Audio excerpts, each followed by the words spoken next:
नमस्कार, आप देख रहे हैं देश का सवाल और मैं हूं आपके साथ राकेश टंडन। महाराष्ट्र के महाभारत का असर दूसरे राज्यों में विपक्षी पार्टियों की सियासत पर गहरा पड़ा। शरद पवार, जिन्हें महाराष्ट्र की सियासत में कोई गच्चा नहीं दे सकता था, उन्हें इस बार अजीत पवार यानी उनके भतीजे ने ही बिल्कुल हक्का बक्का कर दिया। शरद पवार अजीत पवार को एनसीपी में ठिकाने लगाने की कोशिश कर रहे हैं। वहीं अजीत पवार ने ऐसा खेल खेला है जिसे शरद पवार सदमे में। इस वक्त सब कुछ ठीक वैसा चल रहा है जैसा साल भर पहले शिवसेना में चल रहा था। अब कितने विधायक अजीत पवार तोड़ने में कामयाब होंगे, ये वक्त बताएगा। ठीक ठीक तो कहा नहीं जा सकता, लेकिन अजीत पवार 40 विधायकों का दावा कर रहे हैं तो उनकी टीम में शामिल होगा आंकड़ा 40 के पार होगा। अब दावे में कितना दम है, इस पर कल सुबह पर्दा उठेगा। कल अजीत पवार एक बड़ी बैठक करने वाले हैं। कहा जा रहा है अजीत पवार को समर्थन करने वाले सारे विधायक इस मीटिंग में शामिल होंगे। तो अजीत पवार को जवाब देने के लिए शरद पवार ने भी कल ही मीटिंग बुलाई है। आग सिर्फ महाराष्ट्र की सियासत में लगी नहीं है, बल्कि इसका असर कई राज्यों में, कहा जा रहा है यूपी, बिहार, कर्नाटक में भी कुछ बड़ा होने वाला है। अब इन बातों में सच्चाई और दम कितना है, इन्हीं पर सवालों को लेकर चर्चा करेंगे, लेकिन पहले कुछ राजनीतिक बयान।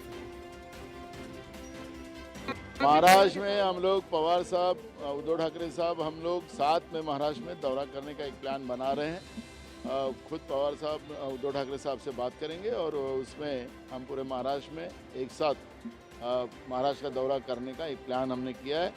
बीजेपी जैसी लोकशाही व्यवस्था को ख़त्म करने वाली, जो लोकशाही न मानने वाली ऐसी जो तानाशाह प्रवृत्ति है, उसको महाराष्ट्र की जमीन से उखाड़ कर फेंकना, यही संकल्प हमारा है। देश के विकास के लिए बहुत सारे राजनीतिक दल एनडीए का हिस्सा बनना चाहते हैं और एनसीपी ने उसकी शुरुआत की। मुझे पूर्ण विश्वास है एनसीपी का एनडीए में आना और महाराष्ट्र की सरकार का हिस्सा बनना, जहां एक और महाराष्ट्र में विकास को नई गति देगा, वहीं पर 2024 की दृष्टि से भी इन दलों का साथ में जुड़ना और कई और दलों का भारत के विकास के लिए एक मजबूत, निरंतर और स्थिर सरकार भारत के हित में देखते हैं, तो लोगों का जुड़ना स्वाभाविक है। एक तरफ प्रधानमंत्री 5 दिन पहले कह रहे हैं कि पूरे एनसीपी के जो नेता हैं वो 70,000 करोड़ रुपए के घोटाले में फंसे हुए, वो भाजपा के मंत्रिमंडल में शामिल हो रहे हैं। और श्री तेजस्वी प्रसाद यादव महागठबंधन में शामिल हो रहे हैं, इसलिए उन आरोपों पर, जिन आरोप को 2 बार सीबीआई जांच करके खारिज कर चुकी है कि कोई साक्ष्य नहीं है, उस पर चार्जशीट दायर कर रहे हैं। ये सब लोग जान रहा है कि क्या कर रही है केंद्र की सरकार, लेकिन देश की जनता सब देख रहे हैं। आप एक तरफ भ्रष्टाचारियों को सम्मानित कर रहे हैं, अपने वॉशिंग मशीन में धुलवा रहे हैं, और दूसरी तरफ जो महागठबंधन में विपक्षी एकता में पूरी मजबूती के साथ खड़े हैं, उन पर चार्जशीट दायर कर रहे हैं।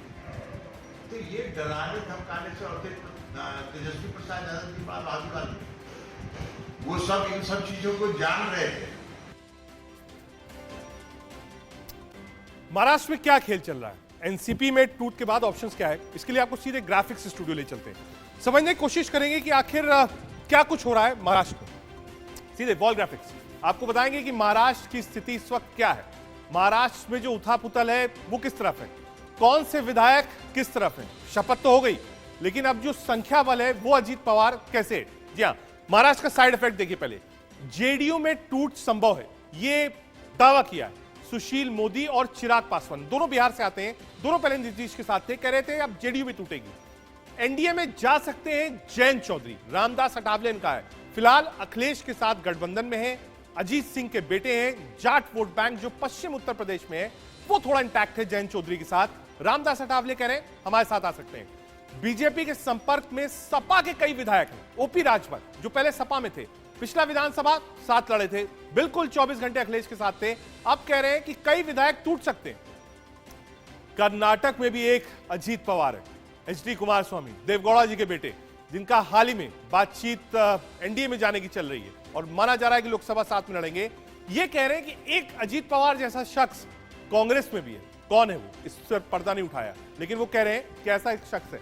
तो कोशिश यही है हमारी कि समझे कि जो महाराष्ट्र में उथापुथल हुई है उसका साइड इफेक्ट क्या है, किन राज्यों में और क्या है।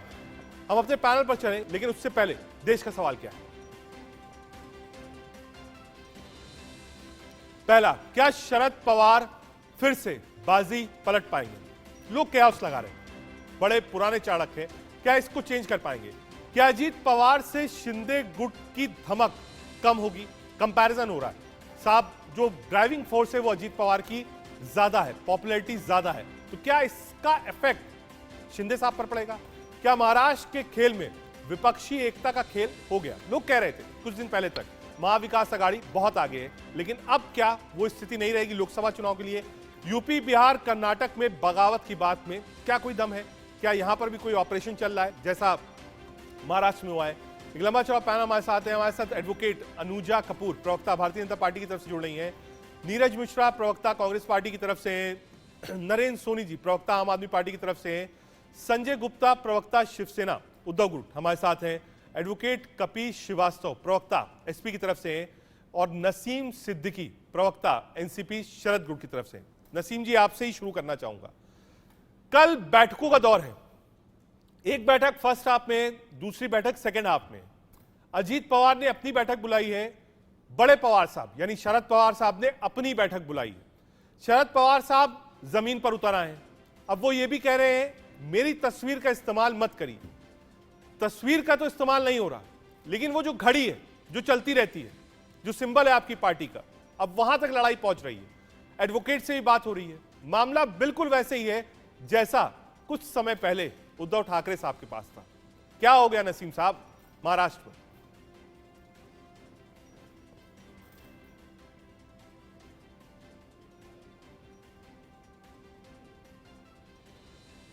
आवाज मिल रही नसीम जी आपको।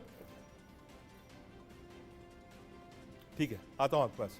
अनुजा जी के पास चलते हैं। अनुजा जी, बड़ा संकट है। हमने सुना बीजेपी सुशील मोदी साहब को, उन्होंने कहा देखिए साहब जेडीयू टूटने वाली है। उधर राजभर साहब की मुलाकात हुई, कह रही सपा टूटने वाली है। दावे ये भी किए जा रहे हैं कि साहब कर्नाटक में भी एक अजीत पवार जैसा शख्स है जो कि कांग्रेस पार्टी में है। क्या जितने विपक्षी एकता है, विपक्ष के नेता हैं, वो सब धीरे धीरे कर बीजेपी में आ जाएंगे। देखिए, ये तो इनको सोचना है कि बीजेपी में आएंगे कि विपक्ष में रहेंगे कि अपनी पार्टी बनाएंगे कि कब क्या करेंगे, क्योंकि ये सबको पता है। और विश्व गुरु जब भारत बन गया है तो ये इनको भी चेतना है कि भाजपा कहाँ खड़ी है। और भाजपा जो है वो आने वाले वक्त में फिर मोदी की सरकार लेकर आ रही है 2024 में।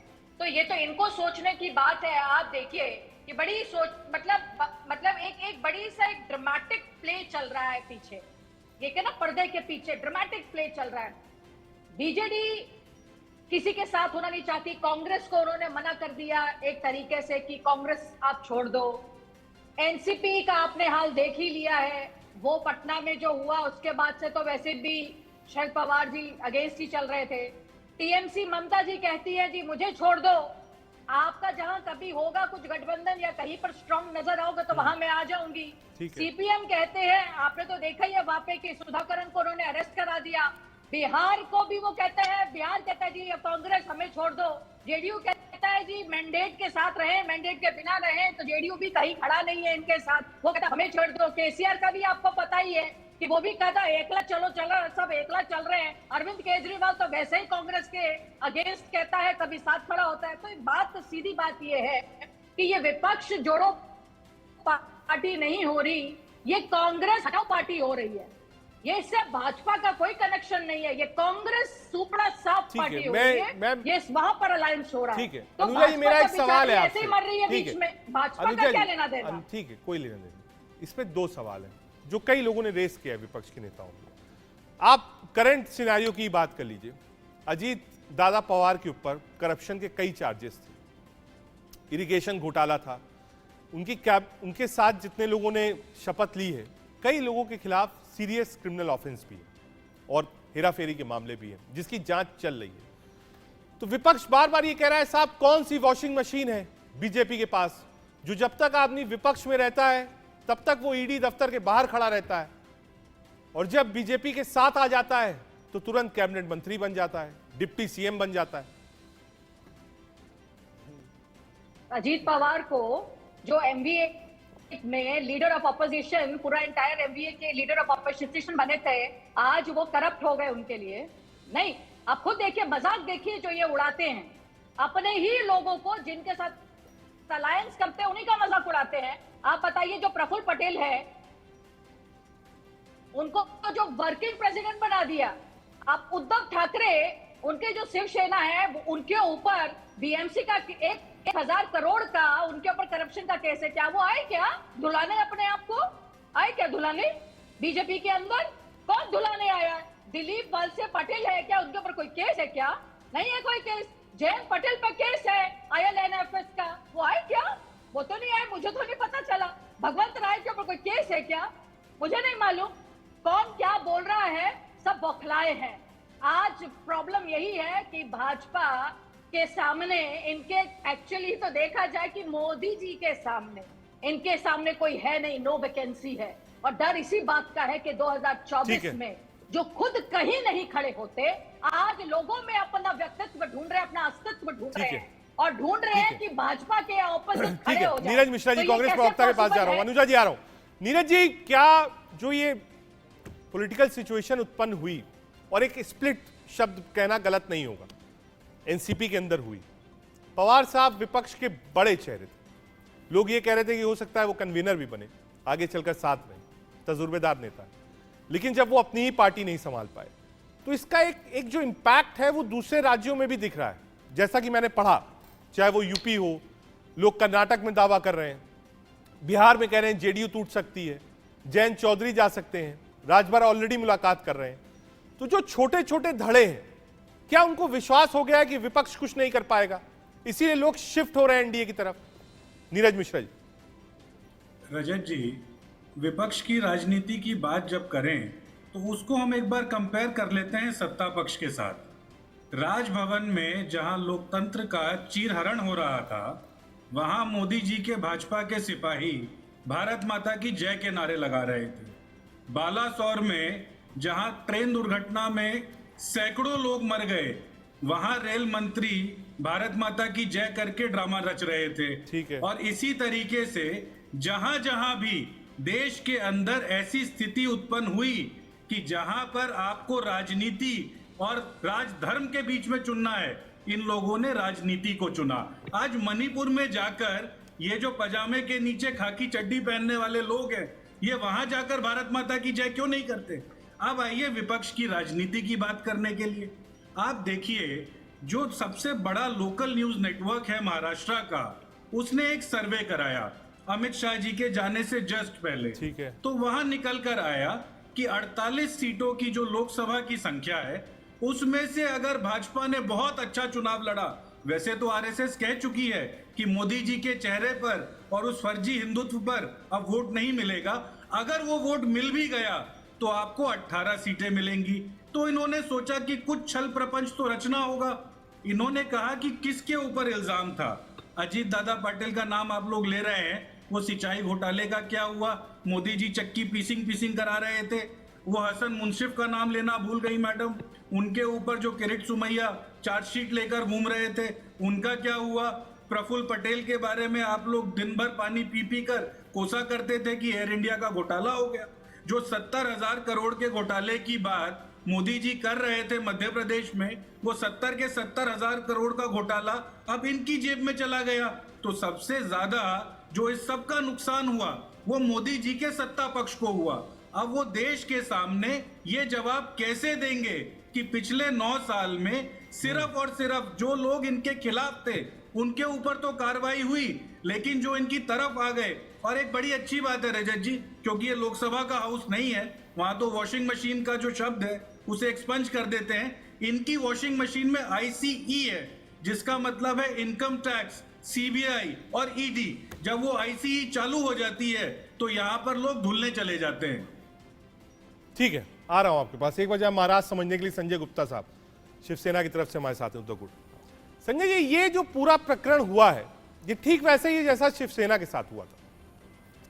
इसमें एक पक्ष यही कहेगा कि नहीं साहब सत्ता थी, डराया, तोड़ लिया, लेकिन एक पक्ष यह भी कहेगा कि साहब आप ही अपने विधायकों सांसदों को नहीं संभाल पाए। राजनीति में यह संभव है, आप ये नहीं कह सकते। और अगर बहुमत के साथ चले जाइए तो फिर कोर्ट का जजमेंट भी सामने खड़ा रहता है, 2/3 वाला। तो दोनों चीजें साथ में, आप संभाल नहीं पाए या आपसे संभला नहीं, क्योंकि पवार साहब को चाणक्य कहा जाता है। सिर्फ महाराष्ट्र तक वो सीमित नहीं रहे, देश की राजनीति में कम ऐसे लोग हैं जिनके पास शायद संख्या बल उतनी ना हो, लेकिन उनका पॉलिटिकल रिलेवेंस जो था वो नेशनल कैडर का ही था। ये कहने में कोई कुरेज नहीं है मुझे। क्या इस बार भतीजा आगे निकल गया? संजय जी। देखिए, ये राजनीतिक दल बदल नहीं, ये दलदल है और इसके दायरे को बीजेपी बढ़ाती ही जा रही है।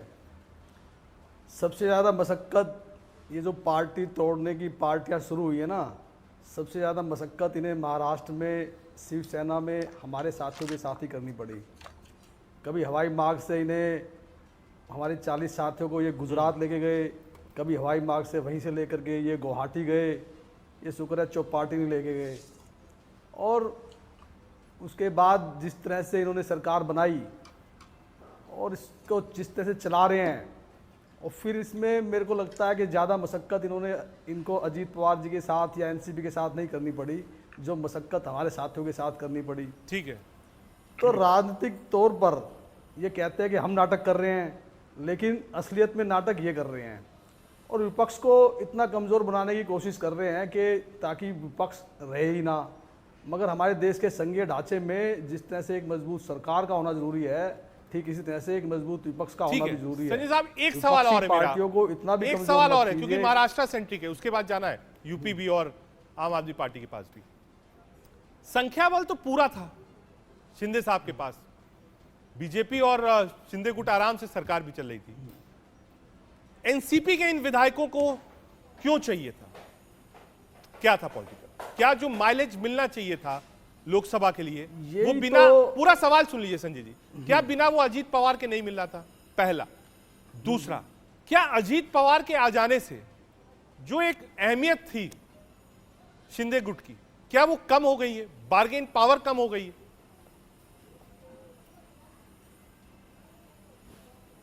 यही इसके पीछे मेन उद्देश्य है, क्योंकि माननीय उच्चतम न्यायालय ने जो निर्णय देना था अयोग्य विधायकों के खिलाफ, वो उस वक्त नहीं दिया गया, मगर वो पाला जिस तरह से विधानसभा में आया।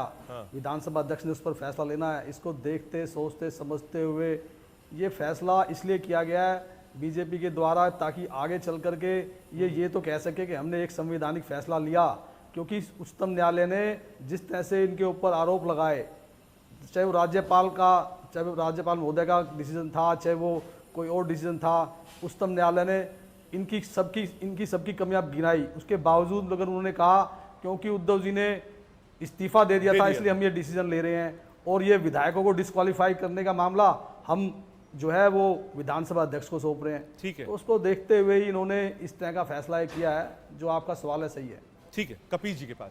कपिल जी, राजभर साहब ने दावा किया है, पहला तो राजभर साहब आपके साथ चल रहे थे, अब थोड़ा एनडीए की तरफ है। उन्होंने 2 दावे किए। पहला दावा यूपी के लिए किया है कि समाजवादी पार्टी के कई विधायक एनडीए में जा सकते हैं, पहला। दूसरा, केंद्रीय मंत्री रामदास अठावले साहब ने कहा अखिलेश यादव के साथ अलायंस जयंत चौधरी साहब का था, जयंत चौधरी साहब भी शिफ्ट हो सकते हैं बीजेपी की तरफ, यानी एनडीए ज्वाइन कर सकते हैं। देखिए रजत भाई, एक चीज स्पष्ट है कि ओम प्रकाश राजभर साहब जो, उनकी क्या विश्वसनीयता उत्तर प्रदेश में है, हम समझते हैं कि पूरी जनता समझती है और आप भी समझते हैं। ठीक है। वो कब क्या कहेंगे, क्या बोलेंगे, उसका राजनीति से कोई लेना लाता नहीं रहता। देखिए, राजभर साहब थोड़ी तरीके से एनडीए के साथ नहीं, पूरी तरीके से भारतीय जनता पार्टी के साथ। कारण क्या है कि सत्ता के अंदर जो चुंबक है वो उनके पुत्र को कुछ बना सकता है, राजभर साहब को भी कुछ बना सकता है। तो यहाँ पर कोई जनता की पॉलिटिक्स करने के लिए वहां नहीं खड़े हैं राजभर साहब, या जो ये तोड़ फोड़ में लोग गए हैं, इसमें कोई दो राय नहीं है। कि भारतीय जनता पार्टी जिनको पी पी करके आशीर्वाद देती थी, भ्रष्टाचारी बताती थी, प्रधानमंत्री जी 20 दलों का बताते थे, वो सारे दल इसमें जाने के बाद इनके वॉशिंग मशीन में सफेद हो जाते हैं, उसमें भी कोई दिक्कत नहीं है। क्योंकि देखिए, पार्टी विद द डिफरेंस तो अब भारतीय जनता पार्टी है ही, इसमें कहीं दो राय नहीं। क्योंकि ये उन्हीं अटल जी की पार्टी है जिन्होंने कभी एक सीट को मैनेज नहीं किया था और उन्होंने कहा नहीं, लोकतंत्र में ये चीजें गलत होती है। और आज क्या है, भारतीय जनता पार्टी अनुकरणीय अटल बिहारी वाजपेयी जी की नहीं है, इस स्तर पे नीचे आ चुकी है कि लोकतंत्र नहीं राजतंत्र को स्थापित कर रही है। उसी के मानक के रूप में ही राजदंड स्थापित किया गया लोकतंत्र के मंदिर में, वो आपके सामने। अब इनका भ्रष्टाचार से ये लेना देना है कि पूछिएगा कि भैया 9 साल में कौन सी जादू की झप्पी छुआई थी कि आप विश्व की सबसे अमीर पार्टी बन गई? कैसे आपने जो है वो 350 अपने जिला कार्यालय आपने अपना परमानेंट जमीन करके उस पर बनवा लिया, 5 सितारा होटल की तरह से तो आपका जो है वो रीजनल ऑफिसर्स बने हैं, और किस तरीके से आपका ठीक है, 7 मैं अनुजा जी से सवाल लूंगा। कार्यालय ठीक है, आपके सामने नहीं, ये बड़ी चीज है, मैं क्यों कह रहा हूँ। ठीक है, देखिए, जो भारतीय जनता पार्टी कहती है उसके जस्ट उलट करती है, ठीक है। जनता भी इस बात को देख रही है। ठीक है, जो आ रहा हूं, कर- कभी आ रहा हूं। एक बार नरेंद्र सोनी जी को भी जोड़ ले, आम आदमी पार्टी का पक्ष रखने के लिए। है। नरेंद्र जी, ये आपको जो सोचना विपक्ष चाहिए की वही एकता पार्टी है, असली विपक्ष। आ रहा हूं, कभी जा रहा हूं। नरेंद्र जी, ये जो विपक्ष की एकता है, क्या इस पर एक ब्रेक लग गया है महाराष्ट्र एपिसोड के बाद? क्या लोगों को ये लगता है, और एक सेकंड थॉट आती है, जैसे केजरीवाल साहब जब वो देखेंगे साहब पवार साहब पार्टी टूट रही है, उधर खतरा जेडीयू पर भी है, इधर यूपी में भी कुछ कुछ हो रहा है, तब क्या विपक्ष की दल ये भी सोचते हैं कि साहब पहले रुक जाओ, देख लो क्या हो रहा है, उसके बाद आगे बढ़ना? कहीं ऐसा ना हो एक कदम आगे बढ़ जाए, नुकसान हो जाए, फिर 2 कदम पीछे आना पड़े? नरेंद्र सोनी जी। देखिए सर, इसमें मुझे ये लगता है कि आज खतरा केवल पार्टियों को नहीं है। ऐसी कौन सी पार्टी है जिसको खतरा नहीं है भारतीय जनता पार्टी से? और ऐसा ये मुझे लगता है कि केवल पार्टी ही क्यों, पूरे देश को खतरा, पूरे संविधान को खतरा, लोकतंत्र को खतरा हो गया ये अपना भारतीय जनता पार्टी से। पिछले दिनों आपने प्रकरण देखा दिल्ली के अंदर, किस तरीके से आम आदमी पार्टी को तोड़ने का प्रयास किया गया। उससे पहले आपने देखा महाराष्ट्र के अंदर शिवसेना को तोड़ने का प्रयास किया, और बाद में उसमें से शिंदे साहब टूट करके भाजपा के साथ मिलकर सरकार बना ली। उससे पहले आपने देखा गोवा में किस तरीके से कांग्रेस के विधायक भारतीय जनता पार्टी में शामिल हो गए। उससे पहले एक जो स्टिंग ऑपरेशन हुआ उसके अंदर साउथ इंडिया के एक राज्य में, वहां पर पे तो स्टिंग ऑपरेशन भी हो गया, जहां पर वो कहते पाए गए कि कितने कितने करोड़ में दिल्ली के विधायकों को ऑफर दिया गया है, इतने करोड़ आपको दिए जाएंगे। ये तमाम चीजें जो चल रही हैं, मुझे ये लगता है कि भारतीय जनता पार्टी ने और माननीय प्रधानमंत्री जितना समय दूसरी पार्टियों को तोड़ने में लगाया, दूसरी पार्टियों से राजनीति करने में लगाया, यदि उतना समय वो उसका 10% भी समय देश की तरक्की के लिए लगाते, तो मुझे लगता है कि आज देश के अंदर इतनी महंगाई नहीं होती, जिससे गरीब आदमी मर रहा है। आज के मुद्दे हैं देश को महंगाई से कैसे मुक्ति दिलाई जाए, देश के अंदर कैसे पेट्रोल और डीजल की कीमतों को कम किया जाए, टमाटर आज आसमान छू रहा है, ये आम आदमी के मुद्दे हैं। और भारतीय जनता पार्टी क्या कर रही है? भारतीय जनता पार्टी कभी राजदंड स्थापित किए जा रहे हैं, कभी देखा जा रहा है। आ रहा हूं, एक बार अनुजा जी जवाब ले। कोई बात करने अनुजा जी, मैं भारतीय जनता पैनल में क्योंकि सारे विपक्ष के लोग हैं, ठीक है, आ रहा हूं नरेंद्र जी, आ रहा हूं, मैंने आपकी पॉइंट ले लिया, आप बुनियादी इश्यूज पर बात करें, अच्छी बात है। अनुजा जी, पहला और स्ट्रेट सवाल आपसे, संजय जी और नीरज जी एक बार सुनिएगा। अनुजा जी, अजीत दादा पवार और उनके विधायक की जरूरत भारतीय जनता पार्टी को क्यों पड़ी? पहला। दूसरा, अगर और जगह फूट होती है, क्या बीजेपी इनिशिएट करती है कि नहीं साहब आप लोग आ जाइए पार्टी में, ज्वाइन कर लीजिए, ये जीतने वाली पार्टी है, लोगों को ये विश्वास हो जाता है, या फिर पूरा पूरा चंक ही जो सेटिस्फाई नहीं होता है वो आपसे आकर मिलता है? अनुजा जी। रजत भाई, आप भूल गए कि जब कर्नाटका का इलेक्शन था तो जगदीश शेट्टर भाजपा का ही था जो कांग्रेस में जाके ज्वाइन किया। तो क्या धोबी घाट कांग्रेस है? आप समझने की बात ये समझिए कि किस तरीके की बात करते हैं ये कांग्रेस और पूरा विपक्ष। जब विपक्ष के हाथ मैल लगती है ना, तो उनको लगता है कि भाजपा कर रही है। अरे भाजपा को कुछ करने की जरूरत नहीं है, भाजपा खुद में सक्षम है। भाजपा अपने पैरों पर, अपने बलबूते पे 2019 में लड़कर आई, 2014 में लड़कर आई, 2024 में लड़ने के लिए उन्हें विपक्ष की जरूरत नहीं है कि उनके अजीत पवार जी को लेकर वो यहाँ पर आ जाएंगे। ये जरूर है कि उनसे कितनी हम पार्टियां जरूर कहीं मैडम ना आपके कहीं पास? एडमिनिस्ट्रेटिव भारतीय पावर जनता से पार्टी के लेके पास कितनी कहीं ना पार्टियां कहीं हैं, ये हम बता वहां पर दीजिएगा। बात करेंगे। अब इन्हें प्रॉब्लम सबसे बड़ी यही अनुजा जी, तो वो है, पहला वाला इन्हें पार्ट थोड़ा सा डर है, क्लेरिफाई कर डर- दीजिए, क्योंकि डर- राजनीतिक डर सवाल बढ़ा दिया है, लोग सुनना चाहते हैं कि जब संख्या बल आपके पास पूरा था तो क्या वो मारक क्षमता नहीं थी महाराष्ट्र के अंदर देवेंद्र फडणवीस साहब की और शिंदे साहब की, कि आपको अजीत दादा पवार स्ट्रॉन्ग मराठा चाहिए था बीजेपी को, इसलिए लिया पहला। ये कोई समझ नहीं पा रहा। नहीं, इसमें समझने की कोई बात नहीं है। अगर ये तो वही बात है, अगर कोई अपना पार्टी चेंज करके आना चाहता है हाँ। तो आप बताइए, भाजपा के द्वार तो खुले हैं, हम कौन मना करने वाले। हमने तो गए नहीं उनके पास बोलने के लिए कि आप आ जाइए हमारे पास। अगर ऐसा होता, मैं तो फिर पूछ रही हूँ, तो उद्धव ठाकरे क्यों नहीं ज्वाइन कर रहा? तो उसके ऊपर कितना बड़ा 1000 करोड़ का करप्शन का चार्जेस है, क्यों नहीं ज्वाइन करते? आए ना, ज्वाइन करें। आज बोलने संजय जी जवाब दे लीजिए, वो साफ कह रहे हैं, अनुजा जी साफ कह रही, कहीं आरोप भी है 1000 करोड़ का घोटाला किया है उद्धव ठाकरे साहब ने, कहा वो भी बीजेपी ज्वाइन कर ले। एक मिनट रजत जी एक मिनट अजीत पवार जी जो हैं, उनके लीडर ऑफ अपोजिशन बनाने वाले कौन लोग थे? आज उनको ये करप्ट कह रहे हैं। अजीत पवार जी भी सुने, वो भी कहेंगे बहुत अच्छा हुआ, देखो पीछे से किस तरीके से चारों भूखे लेकर पूछ गए। यही चक्कर है, ये यहाँ पर भाजपा इस तरीके से खेलती नहीं।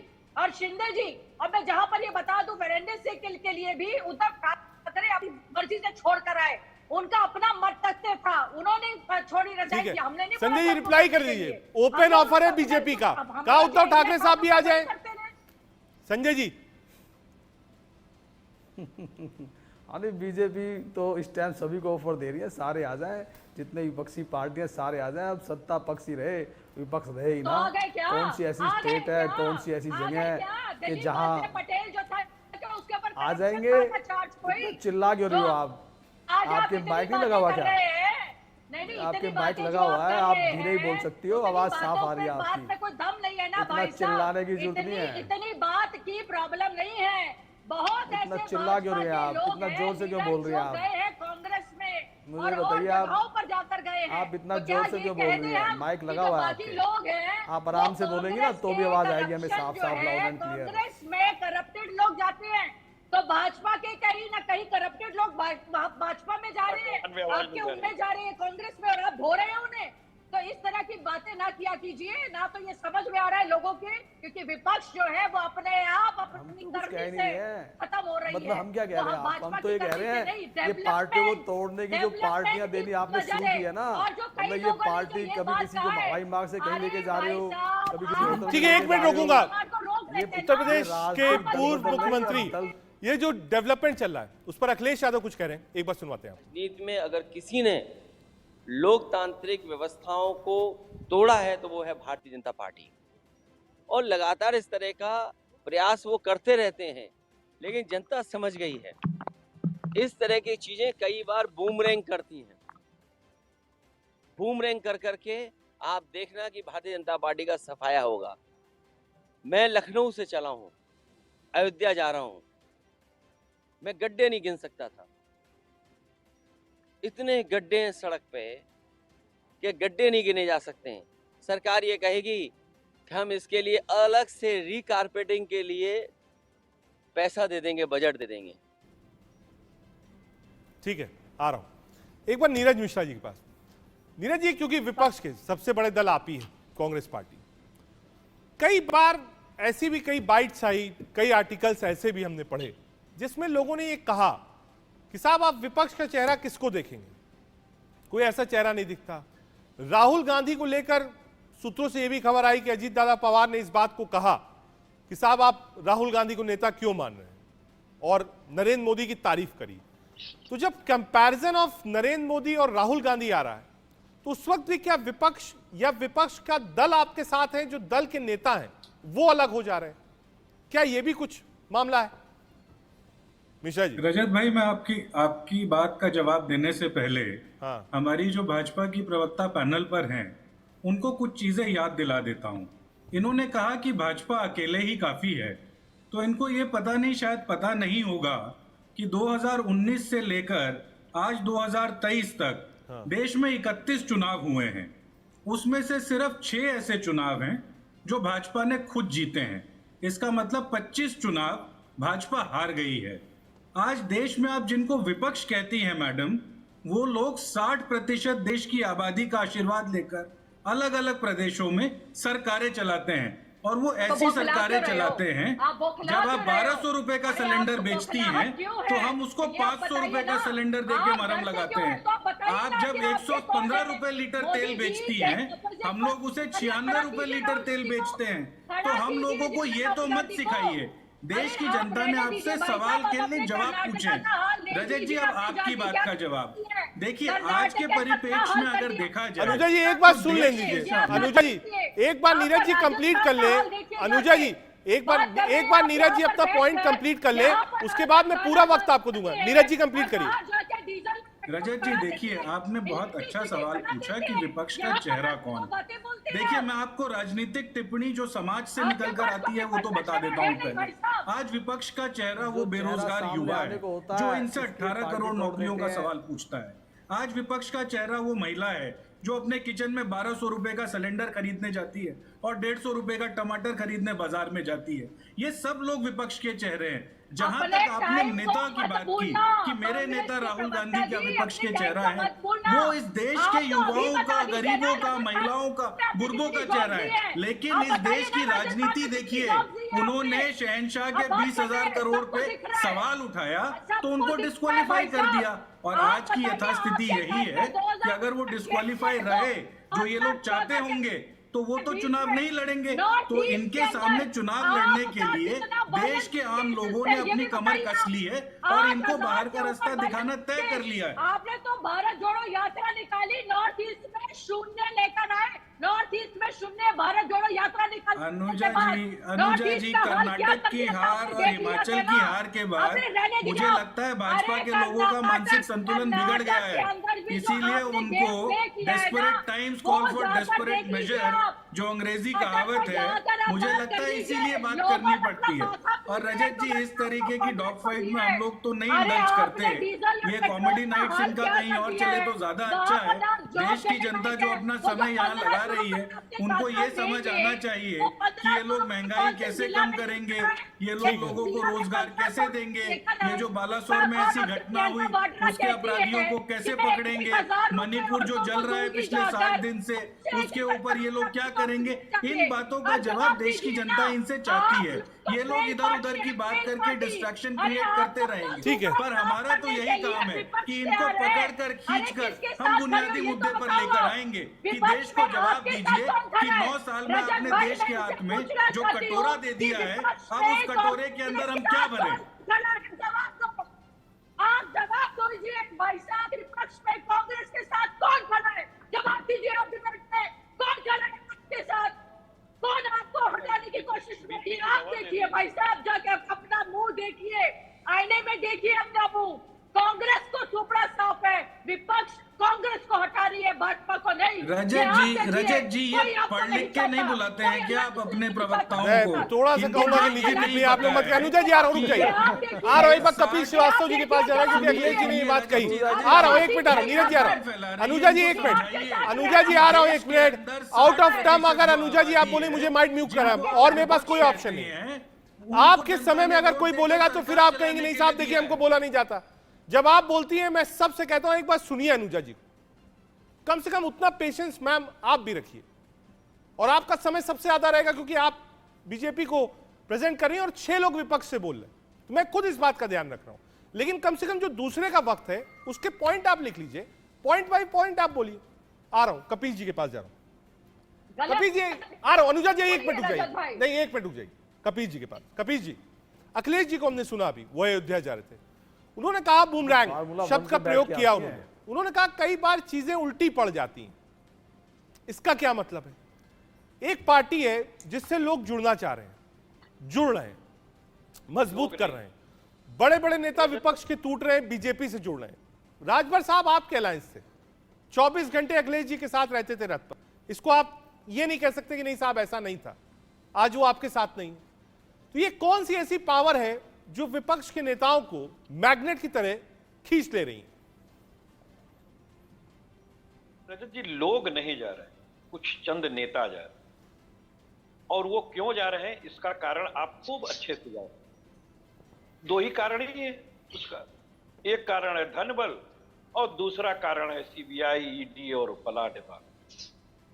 हम ये बिल्कुल मान सकते हैं कि कुछ ना कुछ तो कमजोर नब्ज ऐसे नेताओं की होगी जिनको टाइट करके भारतीय जनता पार्टी अपने खेमे में शामिल करती है और वॉशिंग मशीन से सफेद कर देती है। लेकिन सबसे बड़ी चीज ये है कि इनके जाने से विपक्ष पे कोई प्रभाव नहीं पड़ता है।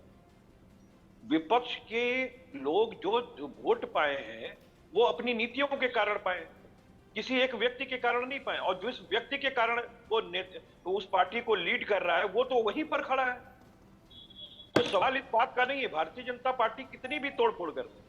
भाई देखिए, संवैधानिक पीठ जो सर्वोच्च न्यायालय की थी उसने तो सब कुछ कह दिया भारतीय जनता पार्टी, ऐसे क्यों हो रहा है? क्या नहीं कहा, लेकिन बावजूद उसके चिकना घड़ा है Bharatiya Janata Party. One man army, two man show, और ऐसे लोग जिनपे दुनिया ये देखती है कि पहले वो किस तरीके से करप्शन में जुड़े हुए। भाई ऐसी बात तो है नहीं कि इनके नेता के ऊपर करप्शन नहीं है। जिस दिन जाएंगे उस दिन सारा करप्शन आ जाएगा। एक बार संजय मैं जी के आपको बार बार एक बात कह दूं राजन भाई, कि जो महाराष्ट्र में ये खेल खेला है ये इन्हें पर भारी पड़ेगा। ठीक है, वो वक्त बताएगा। मैं उस पर टिप्पणी एक बार संजय जी के साथ आ रहा हूं। आ रहा कभी जी, एक मिनट संजय जी से एक टिप्पणी। और ये दोनों तरफ से नहीं होंगे, दोनों तरफ से जाएंगे पाड़े, और ना हलवा होंगे ना माड़े। ये मैं आपको कह रहा हूं, ये 2024 के पहले आप देखो।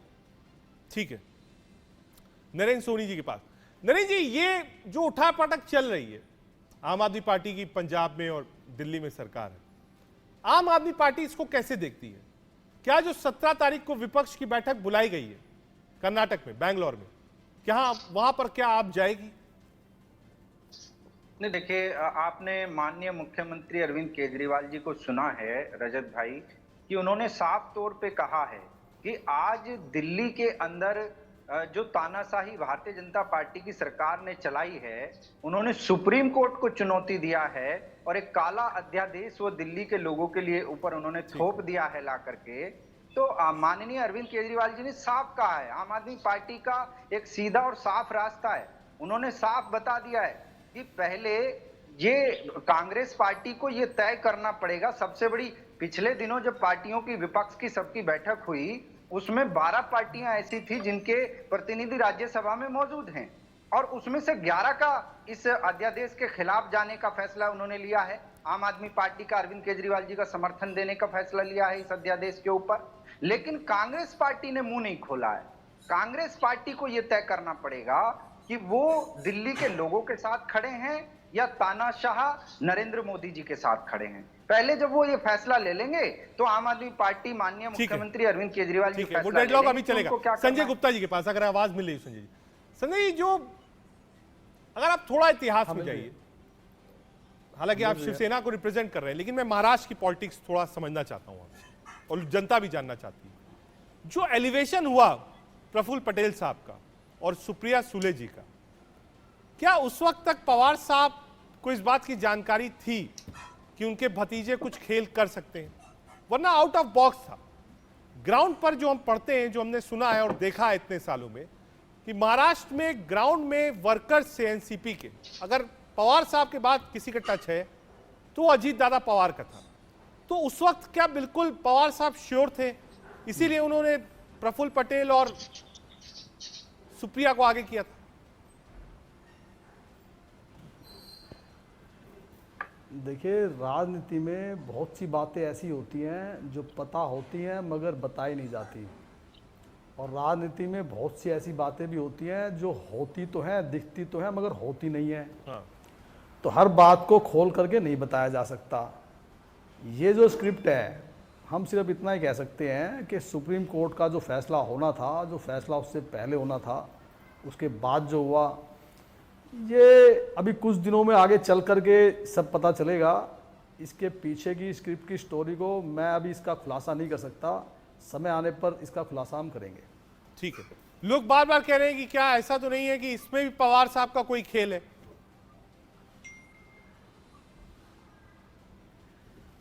देखिए, जब कोई अफवाह उड़ती है तो अफसाने बनते हैं, तो उसमें कुछ ना कुछ सच्चाई तो होती है और नहीं भी होती है, क्योंकि बहुत से मामला इस तरह के होते हैं राजनीति में कि जो स्पष्ट नहीं होते, हो भी सकता है और नहीं भी हो सकता है, दोनों बातें हो सकती हैं। इसमें अभी इस विषय में मैं कुछ भी कहना सही नहीं समझता। ठीक है, नीरज मिश्रा जी के पास। नीरज जी, क्या एक सेटबैक है एनसीपी में स्प्लिट विपक्षी एकता के लिए? रजत भाई, मुझे ऐसा नहीं लगता। उसकी वजह एक बहुत बड़ी है। देखिए, अगर अभी जो शिवसेना उद्धव गुट के पक्ष में एक फैसला आया था जिसको कईयों ने सोचा कि उनके खिलाफ था, लेकिन उसमें एक बड़ी गंभीर बात सुप्रीम कोर्ट ने ऑब्जर्व की। उन्होंने कहा अपने जजमेंट के अंदर कि पार्लियामेंट्री पार्टी और जो मेन आपकी पार्टी और सिंबल है उनका आपस में कोई लेना देना नहीं। पार्लियामेंट्री पार्टी अगर टूट के चली भी जाती है तो जो मेन पार्टी और उसके अध्यक्ष हैं वो फैसला करेंगे कि ये पार्टी किस तरीके से काम करेगी। ऐसा ही उन्होंने चीफ विप के फैसले पे कहा। तो अब आप सोचिए, एक ऐसा फैसला जो इनके खिलाफ दिया गया जिसका डर इनको सता रहा था, और आज जो इन्होंने गलती की है, मैं संजय जी जो बात गुपचुप तरीके से कहना चाह रहे थे मैं आपके सामने खोल के कह देता हूं, क्योंकि अब ये मामला जब दोबारा कोर्ट में जाएगा और स्पीकर की और राज्यपाल की भूमिका पर दोबारा से सवाल उठेंगे तो अब सुप्रीम कोर्ट वो आपकी जो यथास्थिति पहले जो वो नहीं बना पाया था आपके सामने बना देगा। तो आप समझिए इस बात को। और जहां तक रही कांग्रेस के लिए, हम लोग तो आज महाविकास अघाड़ी में सबसे बड़ी विपक्षी पार्टी हो गए और हमने इस चीज का सम्मान आज भी किया है कि एनसीपी जैसे लीडर ऑफ ऑपोजिशन पहले उनके पास था, आज भी उन्हीं के पास रहेगा। तो हम लोग तो अपना धर्म निभा रहे हैं और सारे दल ये देख रहे हैं कि कांग्रेस कैसे बड़े दिल के साथ देश के मुद्दों को आगे रखकर अपना एक कदम पीछे लेने के लिए आज भी तैयार है। ठीक है, अनुजा जी, अखिलेश जी को आपने सुना था, वो एक पॉलिटिकल बात थी, एक बार उस पर कमेंट। उन्होंने कहा जब आप बहुत ज्यादा लोगों को लेते हैं, बूमरैंग शब्द का उन्होंने प्रयोग किया। मैं थोड़ा राजनीतिक सवाल आपसे पूछता हूं। बीजेपी का भी महाराष्ट्र की एग्जाम्पल ले लीजिए, एक अपना कैडर है, जमाने से कैडर है, कोई ऐसी पार्टी नहीं जो नहीं थी। आप और शिवसेना बड़े भाई और छोटे भाई की भूमिका में वहां थे, शिवसेना अलग होती है।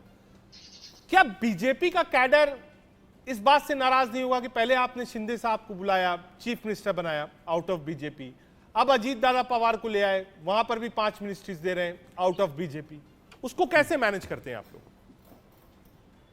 3 दल हैं, 9 मिनिस्टर सबके आए हैं, विन विन सिचुएशन है, इसमें हम लोग क्या बोल सकते हैं? अनुजा जी की बात हो जाएगी तो आप नहीं, मैं आप अनुजा कपूर नहीं है, आप अनुजा कपूर नहीं, तो अब विन विन सिचुएशन चल रही है। अब हम इसमें क्या कह सकते हैं? 9 मंत्री सबकी तरफ से आए हैं, तीनों दल से। दूसरी बात, आइडियोलॉजी से विश्वासघात तो शिवसेना ने किया ना, नहीं शिवसेना ने किया ना, अब आइडियोलॉजी से तो विश्वासघात हमने किया। आइडियोलॉजी को तो आप छोड़ दीजिए, उन्होंने ये आपने इम्प्लीमेंट नहीं किया अभी तक। आइडियोलॉजी को छोड़ दीजिए, आइडियोलॉजी के छोड़कर एनसीपी के साथ ज्वाइन करना, आप ये आपको देखना है जो कांग्रेस के साथ ज्वाइन करने की कोशिश करी, जो हिंदुओं में विश्वास ही नहीं करता, तो अब आप बातें करने वाले लोग आज कहने वाली बातें करते हैं तो उनको पता है कि उनकी आइडियोलॉजी किसके साथ है। आप मुझे एक सवाल का जवाब दे दो अनुजा जी। अनुजा जी एक सवाल पूछना चाह रहे हैं। अनुजा जी अगर आप इजाजत दीजिए तो संजय गुप्ता जी एक सवाल आपसे पूछना चाह रहे हैं। संजय जी एक सवाल आपसे पूछना चाहते हैं। उनके पास कोई सवाल और जवाब नहीं है, वो खुद हारी हुई पार्टी, वो खुद हारी हुई सवाल तो लीजिए। संजय जी सवाल पूछिए, 1 मिनट बचा है, वाइंड अप करना है। संजय जी पूछिए सवाल। संजय जी सवाल पूछिए। एक सवाल ये है कि मुख्यमंत्री की मेन लड़ाई थी आपकी और हमारी। मुख्यमंत्री तो आपको आज भी नहीं मिला और पूरे 5 साल नहीं मिलेगा।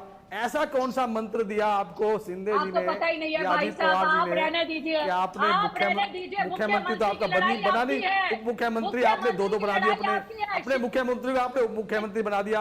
इसका जवाब दे दीजिए क्यों? मुख्यमंत्री आया तो था, 30 साल पुराने साथियों को आपने मुख्यमंत्री नहीं दिया, ठाकरे परिवार को आपने मुख्यमंत्री नहीं दिया, आपने दूसरों को दे दिया, क्यों? थोड़ा धीरे बोलिए, आवाज आ रही है मुझे। आपके माइक लगा हुआ, ये बात आपको चैनल वालों ने बताया नहीं क्या? आपको मतलब यह पता नहीं है या भूल गई हो आप? ठाकरे जी ने उनके साथ इन्हें बताया जाए कि इनके माइक लगा हुआ है। ठीक है, आज वक्त इतनी इजाजत देता है। आप तमाम मेहमानों का बहुत शुक्रिया। वक्त की थोड़ी कमी है। देश का सवाल में आज के लिए इतना ही। बहुत शुक्रिया आप सबका। कोशिश यही थी हमारी, समझे कि ये जो उठापटक हुई है, और ये कहना गलत नहीं होगा कि एनसीपी में स्प्लिट है, भतीजा चाचा से एक कदम आगे निकल गया, आगे कोर्ट तक मामला जाएगा, स्पीकर तक जाएगा, हमारी नजर रहेगी। लेकिन ये बात कहना बिल्कुल गलत नहीं होगी कि जो कुछ महाराष्ट्र में हुआ, वो भी पवार साहब के रहते हुए, उसका साइड इफेक्ट्स विपक्ष की एकता पर पड़ रहा है और दूसरे राज्यों में भी लोग एनडीए की तरफ देख रहे हैं। देश का सवाल में आज के लिए इतना ही। देखते रहिए इंडिया न्यूज़।